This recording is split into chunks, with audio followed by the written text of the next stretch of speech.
యజుర్వేదం మధ్య భాగములో ఉన్న పవిత్ర రుద్ర పారాయణము 11 మంది 11 సార్లు చదివితే రుద్ర ఏకాదశిని అని అంటారు. 121 మంది 11 సార్లు చదివితే మహారుద్రము అంటారు. 11 రోజులు నిరంతరముగా చదివితే అతిరుద్రము అంటారు. అతిరుద్రములో రుద్రుని 11 దివ్య అంశాలు ఉంటాయి.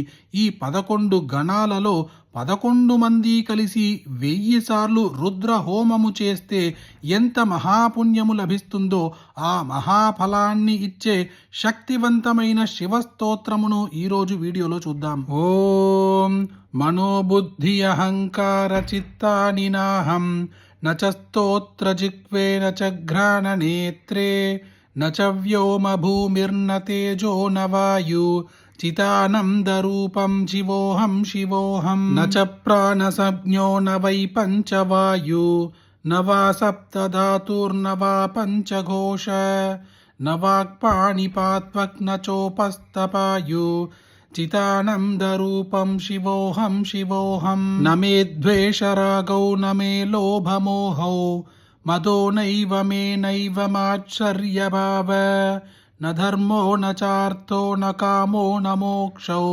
చిదానందరూపౌ శివోహం శివోహం న పుణ్యం న పాపం న సౌఖ్యం న దుఃఖం న మంత్రో న తీర్థం న వేదో న యజ్ఞః అహం భోజనం నైవ భోగ్యం న భోక్తా చిదానందరూపం శివోహం శివోహం న మే మృత్యుశంఖ న మే జాతిభేద పితా నైవ మే నైవ మాతా న జన్మ న బంధుర్న మిత్రం గురుర్నైవ శిష్యాః చిదానందరూపం శివోహం శివోహం అహం నిర్వికల్పో నిరాకారరూపో విభుత్వా చ సర్వత్ర సర్వేంద్రియాణాం న చత్సంగతం నైవ ముక్తిర్న మేయ చిదానందరూపం శివోహం శివోహం 11 రుద్రగణాలు 11 రోజుల పాటు 1000 సార్లు రుద్రహోమము చేస్తే ఎలాంటి పుణ్యము లభిస్తుందో అలాంటి పుణ్యమును మనకు కలిగించే